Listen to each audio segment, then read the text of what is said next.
Well, today is National Unplug Day, dedicated to unplugging, unwinding, and stepping away from all of your electronic devices. All right, we'll put these over here. Go. News 9's Jordan Dafnis. She joins us with some interesting stats on cell phone usage and some ways we can all step away.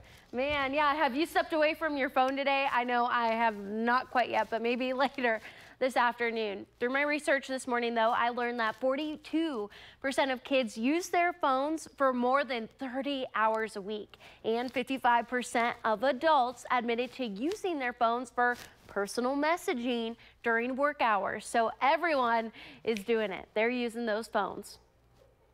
My wife and I go to dinner every Friday night. We call it date night. And it's funny, I realized that we're sitting next to each other. We dedicate that time, but we each had our phone in our hands. I went to the Verizon website and found they even have a section that warns against cell phone addiction. And according to a study published in Frontiers in Psychiatry, people 20 years old and younger are the most at risk for cell phone addiction. Adam with U.S. Cellular says their goal is to connect people, which means when you're face-to-face, put away that phone. But when you're connected and you're with someone, we actually want you to be with someone, you know. Take the challenge and put your phone down.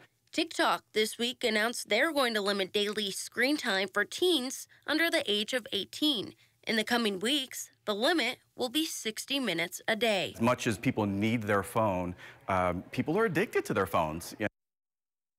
Okay, so I know my fiance, if he's watching this, he's laughing because he is always telling me to get off of my phone. Put your phone down. For a second, and I have the hardest time. So I want to know some ways that you guys unplug. Storm, I know you had some ideas maybe from Hannah. Yeah, okay, so Hannah Scholl, her and her husband, they don't use phones at all on Sundays. And they don't use them to map places.